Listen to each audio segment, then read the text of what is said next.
बोले good afternoon and जय हिंद।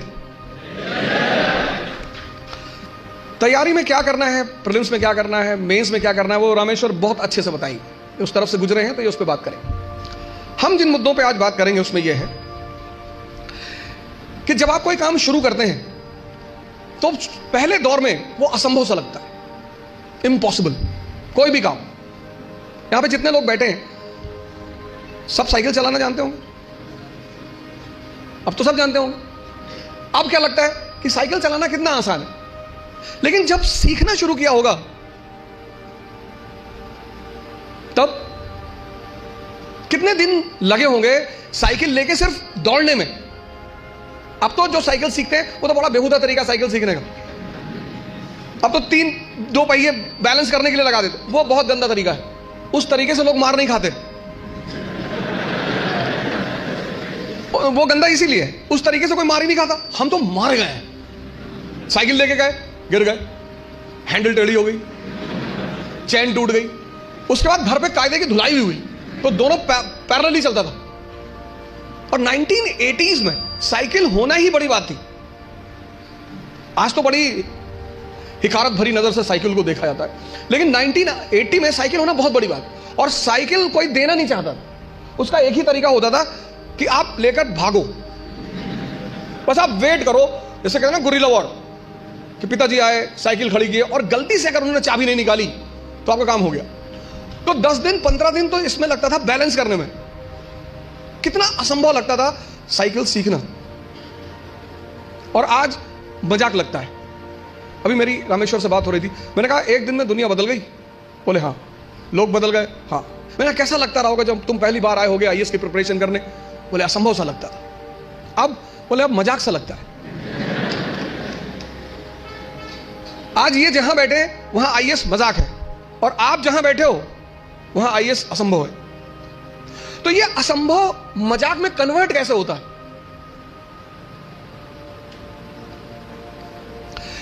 एक लड़के ने, उसकी गर्लफ्रेंड की शादी हो रही थी। अरे हो जाती है यार शादी इसमें इतना। तो उस लड़के ने अपनी गर्लफ्रेंड से कहा कि कुछ निशानी दे दो जिसको मैं जिंदगी भर अपने पास रखूं। तो उस लड़की ने अपनी एक जूती निकाली, दे दिया। लड़का उस जूती को लेके गया सुनार के पास, जो सोने वगैरह का काम करते सुनार, उनके पास गया। उसने कहा कि इस जूती को चांदी के फ्रेम में बना दो। सुनार ने कहा अच्छा, कल शाम को आके ले जाइएगा। दूसरे दिन लड़का गया तो सुनार ने उसको चांदी की फ्रेम में जूती को बना के एकदम बाकायदा ला के लड़के के सामने प्रेजेंट किया। उसने कहा साहब, लड़के से हाथ जोड़ा, कहा साहब। बोले हाँ। बोले ये किस पीर औलिया की जूती है? तो बोले ये किसी पीर औलिया की जूती नहीं है, ये मेरी गर्लफ्रेंड है, उसकी जूती। सुनार ने जूता निकाल के 3-4 जूता मारा। तो बदतमीज कहीं गए। लड़के ने क्या हुआ? कहा कल से मेरा पूरा खानदान इसको 20-20 बार चूमने जा रहा है कि किसी औलिया की जूती, औलिया की जूती, औलिया की जूती।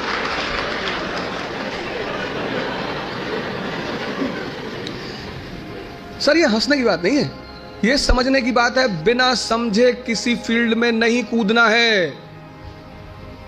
यही से तो शुरुआत है सेमिनार की, कि तुम जहां बैठे हो वहां आईएएस असंभव है, और रामेश्वर जहां बैठा है वहां आईएएस मजाक है। तो ये असंभव मजाक में कैसे बदले, कैसे तुम यहां आकर बैठो? उसका पहला सूत्र यही है कि जिस फील्ड में भी कूदना चाहते हो पहले उसको समझो, वो क्या है, उसमें क्या करना पड़ता है, उसके स्टेजेस क्या क्या हैं, कितना समय लगता है। दुनिया में असंभव ही मजाक बनते हैं। और ऐसे सामान्य, हम इकरा की एक बहुत अच्छी अदा रही है, हम हमेशा उस एस्पिरेंट को कॉल करते हैं जिसने वो असंभव को मजाक बनाया हो। सैफिन भी आया था, उसने भी असंभव को मजाक ही बनाया था। सामान्य, अति सामान्य परिवार, अति सामान्य, सामान्य भी नहीं, अति सामान्य। सामान्य में तो कम से कम आपको खाना मिल जाता है, माँ बाप कुछ पैसे भेज देते हैं। अति सामान्य, खाने का पता नहीं मिलेगा कि नहीं, पिताजी महीने में कितना पैसा भेजेंगे। अति सामान्य व्यक्ति के लिए लड़ना बहुत बड़ी बात होती है। लड़ना तो सबको है, लेकिन जो अति सामान्य, पहला सूत्र यह है कि जिस भी फील्ड में कूदना है, बात समझ में आ रही ना, जिस भी फील्ड में कूदना है, जहां भी जाना है, जिसकी भी प्रिपरेशन करनी, साइकिल है प्रिपरेशन। आज तुम्हें साइकिल चलाना मजाक लगता है। आज जब तुमसे कोई कहता है कि भैया साइकिल चलाना सीखना है, तुम कहता अरे यार साइकिल में क्या है, अब तुम्हारे लिए क्या है ना, लेकिन वो जो पहले दिन लेकर चलेगा। तो पहला सूत्र जो मैं देखता हूं, मैंने बहुत सारे लड़कों को देखा पिछले 20 साल के टीचिंग कैरियर में, जो हारने की सबसे बड़ी वजह है लोगों की, वो ये है कि वो इस परीक्षा के पैटर्न को समझे बिना सिर्फ पढ़ाई करते हैं।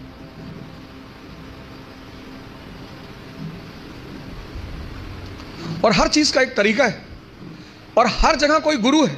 आपको भी किसी ने साइकिल चलाना सिखाया होगा, वहां भी कोई गुरु रहा होगा, उसने कहा होगा हैंडल बैलेंस कर, हैंडल बैलेंस कर, सीधे देखो, सीधे देखो। कहां किसको सीधे दिखाई पड़ता है? पैंडल में पैर रखो तो हैंडल घूम रही है, हैंडल संभालो तो पैंडल इधर जा रहा है, और सब संभाले तो खुद नीचे आ गए। पहला फॉर्मूला असंभव को मजाक बनाने का है कि जिस फील्ड में जाना है उसके पूरे पैटर्न का पहले अध्ययन करना है। तो पहला काम आप यही करो, समझो कि इस पर्टिकुलर एग्जामिनेशन की क्या आवश्यकता है। दूसरा, सेल्फ इंट्रोस्पेक्शन।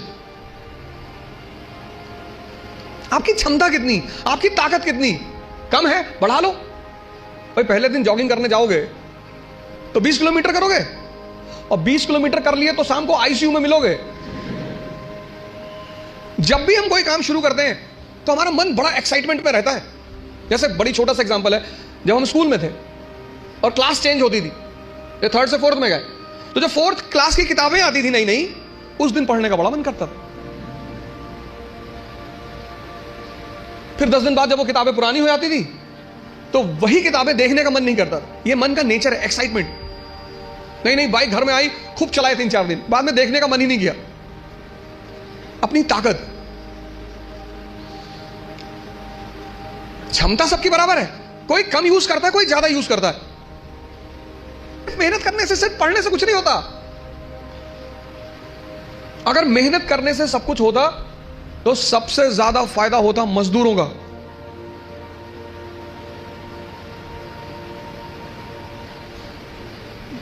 और राजा भी मेहनत करता है, मजदूर भी मेहनत करता है, मेहनत दोनों करते हैं। राजा की मेहनत छिप जाती है। क्यों छिप जाती है? क्योंकि वो फॉर्च्यूनर में चल रहा होता है, तो लोग उसकी मेहनत नहीं देख पाते, उसकी फॉर्च्यूनर देखते हैं, उसका कपड़ा देखते हैं, उसका घर देखते हैं, इसलिए राजा की मेहनत दिखाई नहीं पड़ती। लेकिन मजदूर की मेहनत दिखाई पड़ती है। मेहनत दोनों करते हैं। फर्क क्या होता है? एक बिना सूत्र के करता है, बिना फॉर्मूले के करता है, कुछ भी करता है। आज ये किताब खरीद लाया, कल वो किताब ले आएगा, फिर एनसीईआरटी ले आएगा, पढ़ा जा रहा है। सदाशिव पेट में खड़ा है या चाय की दुकान पे, किसी ने कह दिया पॉलिटी की नई किताब आई है, तुरंत देखेगा, अच्छा कौन सी भाई साहब? पता लड़कों ने बता दी कि ये किताब, गए बाजार से किताब लिया। मजदूर का अप्रोच नहीं है। मेहनत तो करना ही है, वो उस पर तो बात ही नहीं करनी। मेहनत तो करना ही नहीं, मेहनत पे तो सॉरी बात ही नहीं करनी। बात करनी है मेहनत के अप्रोच पे। क्षमता सबके पास है। ये 2 पेट है, मैं बार बार कहता हूं, एक पेट ये, एक ये। तो अगर ये 4 रोटी हजम करता है और पहले दिन तुमने इसे किसी दिन 15 रोटी दे दी, वॉमिटिंग शुरू। जितने लोग तैयारी शुरू करते हैं, मैंने देखा शुरुआत में इतना पढ़ना शुरू करते हैं, पहले दिन से 10 घंटा 15 घंटा आराम से। आपको पता नहीं, आपको लगता नहीं कि ये पेट है ना, हजम करना होता है, सिर्फ अंडरलाइन करना नहीं होता। मैंने 98% स्टूडेंटों को देखा है, वो किताब को अंडरलाइन करने को पढ़ाई मानते हैं। इस हॉल में कितने लोग हैं जो न्यूज़पेपर नहीं पढ़ते हैं? नहीं पढ़ते। सारे लोग न्यूज़पेपर पढ़ते होंगे, 2-4 होंगे जो अभी नहीं पढ़ते होंगे, बाकी सारे लोग पढ़ते हैं ना, है ना? अभी जापान के एक नेता है शिंजो अबे, उनकी हत्या हुई। उनकी पॉलिटिकल पार्टी का क्या नाम है? हाँ?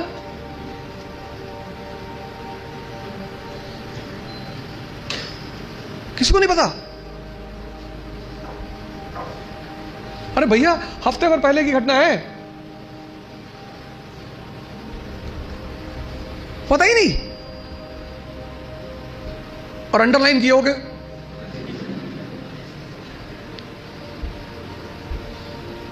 कितनी बड़ी, कितनी एक लाइव एग्जांपल देखो।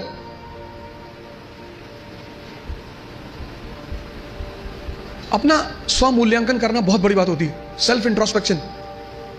कभी कभी एहसास होता है हमें कि हम बहुत काम कर रहे हैं, कुछ होता नहीं उस वक्त। बात समझ में आ रही ना? इस क्षमता, यहां की जो डाइजेशन क्षमता है, ये दिखाई नहीं पड़ती ना, ये दिखाई पड़ता है।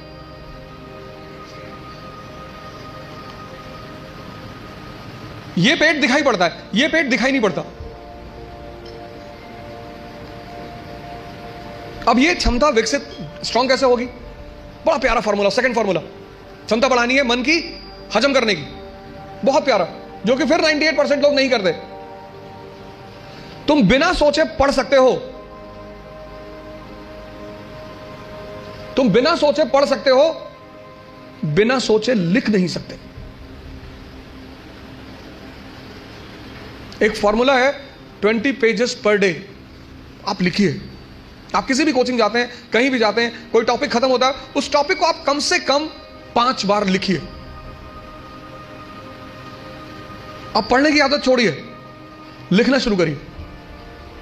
जितना आप लिखेंगे उतना सोचने की क्षमता या हजम करने की क्षमता डेवलप होगी। भाई पहले दिन जॉगिंग करने गए, 2 किलोमीटर गए, 5 दिन 6 दिन 2 किलोमीटर जाते रहे, फिर 10वें दिन 5 किलोमीटर, क्षमता बढ़ी ना?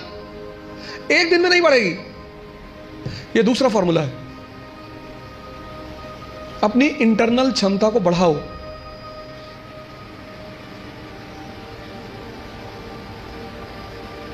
नहीं बात क्लियर हुई? हाँ? कितने लोगों को इस बात का वो रहता है, मुझसे बहुत सारे लोग मिलते हैं, सर हमें कुछ याद नहीं रहता। आपने हजम ही नहीं किया। मूवी आपको पूरी याद रहती है ना, नॉवेल पढ़ा आपने, पूरी याद रहता है, पूरा नॉवेल, एक एक लाइन, एक एक कैरेक्टर याद है। ये क्यों नहीं याद है? क्योंकि आपने हजम करने की कोशिश नहीं की। ये दूसरा फॉर्मूला। अपनी इंटरनल कैपेसिटी को पहचानो, पहचानो। यही तो है सेल्फ इंट्रोस्पेक्शन। और अगर वो कम है, बढ़ा लो। 3 महीने, 90 दिन का कोर्स है ये। 3 महीने, 3 महीने अगर 20 पेजेस लिख ले गए तो तुम बिलीव नहीं करोगे कि तुम्हारे सोचने की क्षमता कितनी डेवलप हो जाएगी, हजम करने की क्षमता कितनी डेवलप हो जाएगी। ये दूसरी चीज, अपना मूल्यांकन, अपनी ताकत को समझना कि मेरा पोटेंशियल लेवल क्या है। क्लास खत्म हुई, आप घर गए, आप जो 2.5 घंटा पढ़ा है उसको रीराइट करने की कोशिश करो। संभावना है कि आप सिर्फ 30% लिख पाएंगे, शायद। कुछ लोग तो 10% भी नहीं रिकॉल कर पाते। तो पहला काम क्या करना है? एग्जामिनेशन पैटर्न को समझना है। ये क्या है, कैसे है, पहला चरण क्या है, दूसरा चरण क्या है, तीसरा चरण क्या है। दूसरा क्या करना है? सेल्फ इंट्रोस्पेक्शन करना है।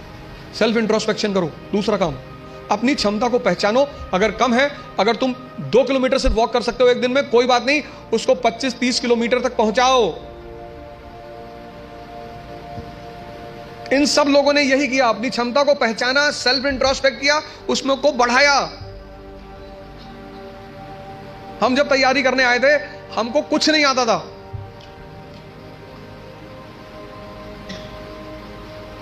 ऐसा नहीं कि तुम्हारे साथ ये सब चीजें हो रही हैं।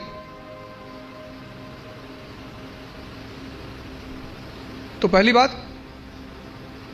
पहला काम क्या करना है? एग्जामिनेशन पैटर्न को समझना है। दूसरा काम क्या करना है? Self introspection.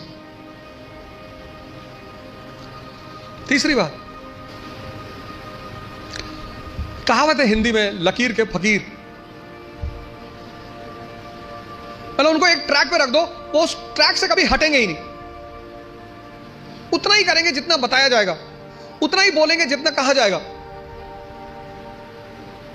जो जिंदा दिमाग है, जिंदा, वो अपने समय को, जैसे अगर आप आईएएस मेंस का पेपर देखें तो 1970s के जो क्वेश्चन थे वो अलग थे, 1990s के क्वेश्चन अलग हो गए, फिर 2000 के बाद क्वेश्चन बिल्कुल अलग हो गए, और आज तो जो मेंस का पैटर्न है क्वेश्चन पूछने का वो तो एकदम पलट चुका है।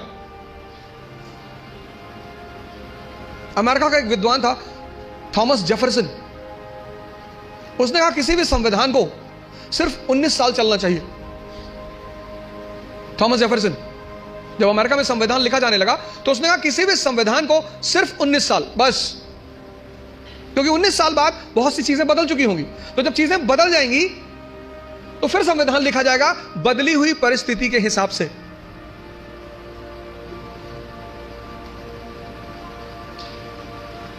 गावस्कर किसी जमाने में क्रिकेट के सुपरस्टार थे, गावस्कर को रिप्लेस किया सचिन तेंदुलकर ने, सचिन तेंदुलकर को रिप्लेस किया विराट कोहली ने, अब विराट कोहली को भी कोई रिप्लेस करेगा। समय की जो सबसे बड़ी चीज है वो है change. Change is the law of nature, और जो चेंज को नहीं समझेगा,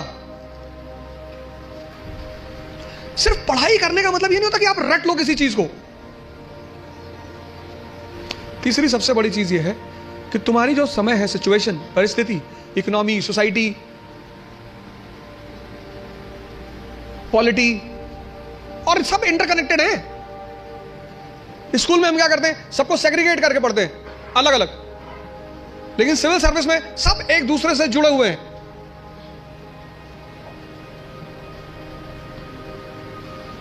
तुम्हारी जो परिस्थिति है, तुम्हारा जो समय है, उसको देखना, उस पर गौर करना बहुत जरूरी है। अगर तुम अपने समय को नहीं, उस परिस्थिति को नहीं पहचानते।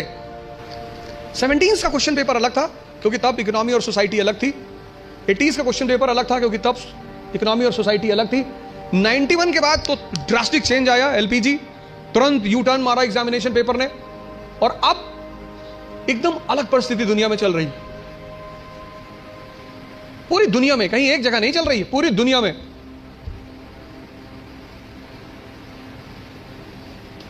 ये तीसरी चीज है, अपना समय। सिर्फ ये नहीं किताब ले लिया रटे जा रहा है, एलपीजी क्या है, connectivity. Bharat unity in diversity का देश है, आज से नहीं, प्राचीन काल से। और उस यूनिटी इन डाइवर्सिटी की मुख्य वजह क्या है, भारत की ज्योग्राफी। कल्चर किस पे डिपेंड करता है, ज्योग्राफी पे। कल्चर मतलब ड्रेस, कल्चर मतलब खाना। कश्मीर का हिंदू और तमिलनाडु का हिंदू, दोनों के ड्रेसिंग सेंस अलग अलग होंगे क्योंकि दोनों की ज्योग्राफी अलग अलग है। गुजरात का मुसलमान और नॉर्थ ईस्ट का मुसलमान, दोनों का ड्रेसिंग सेंस अलग अलग होंगे, और खाना भी अलग अलग होगा। तो अशोक को, जैसे आज हिंदू मुस्लिम ईसाई के बीच तनाव है, ऐसे अशोक को बुद्ध, ब्राह्मण और जैनों के बीच तनाव का सामना करना पड़ा। और टेंशन चाहे फैमिली में हो या राष्ट्र में, विनाश करती है। जो तुम आज सिचुएशन देख रहे हो, ये सिचुएशन अशोक के सामने भी थी, तभी तो हम उसे द ग्रेट कहते हैं, जिसको समझ में आ रहा हो। और फिर वो धम्म की नीति का प्रतिपादन, पॉलिसी ऑफ धम्म, और उस पॉलिसी ऑफ धम्म में वो कहता है सार वृद्धि, कि प्रत्येक व्यक्ति को हर धर्म के बेसिक सिद्धांत को समझना चाहिए। और किसी भी धर्म का बेसिक सिद्धांत, वो चाहे इस्लाम हो, चाहे हिंदुइज्म हो, चाहे क्रिश्चियनिटी हो, बेसिक सिद्धांत किसी भी धर्म में कोई अंतर नहीं है। बेसिक सिद्धांत इस्लाम, क्रिश्चियनिटी, इसी में तो दाराशिकों ने किताब लिखी थी, Majmaul Bahrain, the meeting of two oceans, Islam and Hinduism. वो जो अशोक के समय परिस्थिति थी, बुद्धिस्ट, ब्राह्मण और जैनों के बीच तनाव, वही परिस्थिति मेडिवल इंडिया में अकबर के सामने थी। हिंदू, मुसलमान, और फिर उनके विभिन्न डिफरेंट सेक्ट्स, संप्रदाय, शिया, सुन्नी, शैवाइट, वैष्णवाइट। तो उसने भी फिर कहा कि नहीं नहीं, इस तनाव को कम करना है, तो तौहीद इलाही, तौहीद इलाही। अब जब तुम मेंस में आंसर लिखते हो तो तुम्हें यह कंपैरिजन दिखाना पड़ेगा। वो जो तुम्हारा एग्जामिनी है ना, उसको पता लगना चाहिए कि यार इसने हिस्ट्री से सीखा है, India is a country of unity in diversity. आज कोई हम इस समस्या से परेशान नहीं है, पहले से। और जब जब हम इस समस्या से परेशान हुए, हमारे पास सॉल्यूशन था। परिस्थिति, अपनी प्रेजेंट परिस्थिति को समझना, राष्ट्र की आर्थिक स्थिति, economic condition, social condition, political condition, cultural condition, ये 3 काम कर लो आप। और अगर ये 3 काम आपने कर लिया तो आप भी कल यहां बैठोगे और असंभव को मजाक बना दोगे। पहला काम, पूरा एग्जामिनेशन पैटर्न को समझो घर जाकर। नहीं समझते हो, जहां कोचिंग में पढ़ते हो उस टीचर से पूछो कि सर ये है भाई, क्या क्या क्या है सर, डिमांड इनकी क्या है सर, ये बेस में क्या चाहते हैं सर, ये प्रीलिम्स में क्या चाहते हैं। कितना पढ़ोगे यार? अगर तुम एक बार सिलेबस उठाकर देखो आईएएस का, तो सिर्फ सिलेबस देखकर ही तुम्हारी हालत खराब हो जाएगी। कोई तो फॉर्मूला होगा जो इन लोगों ने फॉलो किया होगा और प्रीलिम्स निकला। इस दुनिया में हर कोई भी आदमी ओमनीसिएंट नहीं है। अभी आप हमसे 4 क्वेश्चन पूछ लो, हो सकता है मैं ही जवाब ना दे पाऊं। दूसरा, सेल्फ इंट्रोस्पेक्शन करो, अपनी क्षमता को चेक करो। और तीसरा, अपनी परिस्थिति को समझो। इन सबके साथ ये 3 बातें क्लियर हुई ना? इन सबके साथ जो चौथी बात, जो मतलब मुझे बोलना ही होता, जीवन मतलब युद्ध, ये लास्ट बात। या तो आप हंस हंस के लड़ोगे या रो रो के लड़ोगे।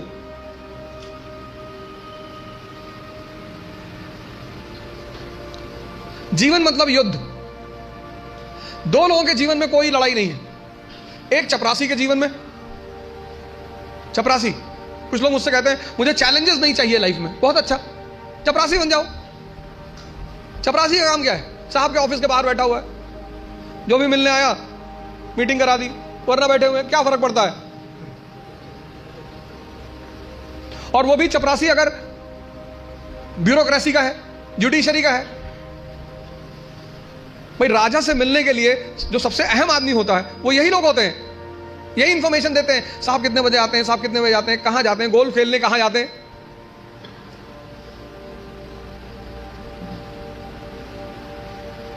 और या फिर जो लोग हरिद्वार चले गए, जिन्होंने कहा भैया हमें नहीं बनना आईएएस, हमें प्रधानमंत्री नहीं बनना, हमें कुछ बनना ही नहीं। आज आप गेरुआ पहन लो, आज आपके जीवन की सारी चुनौती खत्म, क्योंकि आपने मान लिया कि आप इस जीवन की लड़ाई में शामिल नहीं हो। लेकिन जीवन का मजा भी तो यही है। और करना क्या है? तो जब लड़ना है, जब यह पता है कि लड़ना है, युवा मतलब शक्ति।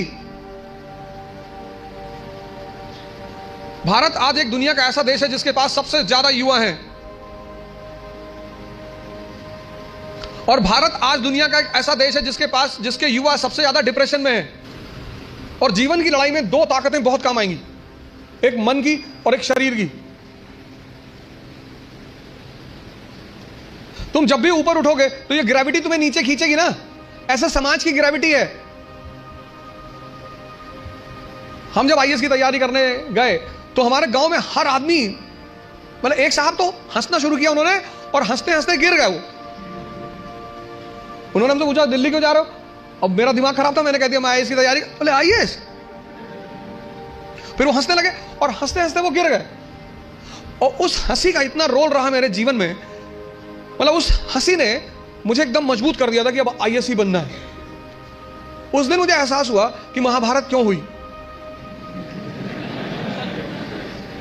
आपको कोई डांट दे उतना बुरा नहीं लगता, आपको कोई भगा दे बुरा नहीं लगता। जब लोग हंसते हैं ना तब बहुत दर्द होता है।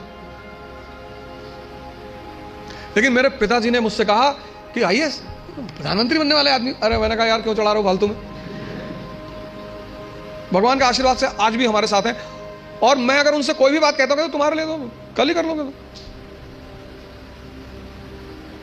मैंने कहा सोच रहा है हवाई जहाज खरीद लो। अरे ने कहा भैया जी लेने दो। लेकिन उन्हीं की वजह से मतलब आज जहां भी मैं हूं उसमें सबसे ज्यादा योगदान मेरे पिताजी का है।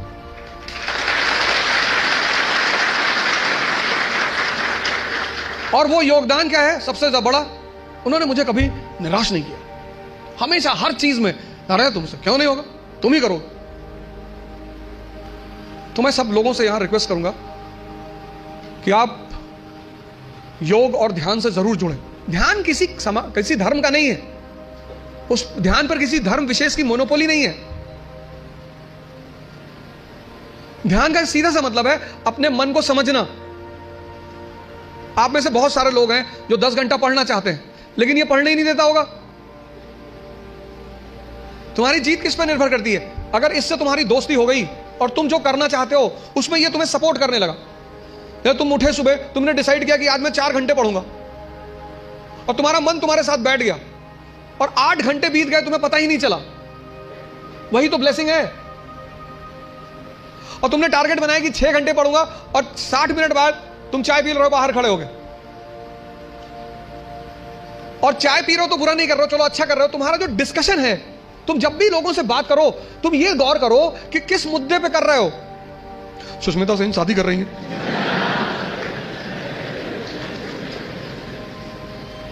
तुम्हारा चाय पीना भी बुरा नहीं है, तुम्हारा डिस्कशन करना भी बुरा नहीं है। बुरा है तुम्हारा मुद्दा।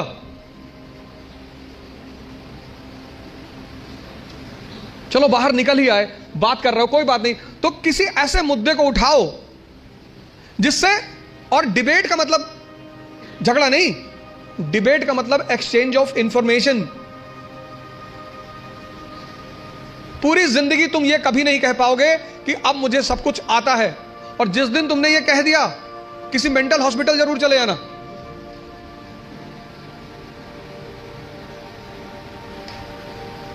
अपने आप को ताकतवर बनाओ, फिजिकली और मेंटली,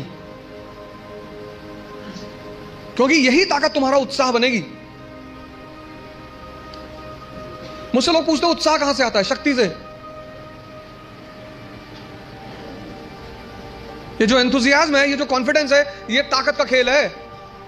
अपनी पढ़ाई के साथ जिस चीज को तुम निगलेक्ट करते हो, जो निगलेक्ट करते हो, तुम उस पर ध्यान ही नहीं देते, वो चीज है तुम्हारी पर्सनैलिटी। पढ़ाई के साथ साथ जो इक्वली इंपॉर्टेंट चीज है वो है पर्सनैलिटी, तुम्हारी साइकोलॉजी, तुम्हारा सोचने का तरीका। 4 बातें आज के इस सेमिनार में मैंने 4 बातें बताई। पहला, पैटर्न ऑफ एग्जामिनेशन। दूसरा, सेल्फ इंट्रोस्पेक्शन। तीसरा, सिचुएशन। और चौथा, पर्सनैलिटी। ये 4 बातें आप हमारी तरफ से आज ले जाओ। बाकी तो एग्जामिनेशन पैटर्न पर रामेश्वर अच्छा बोलेंगे, आप इनसे ज्यादा सवाल करिएगा।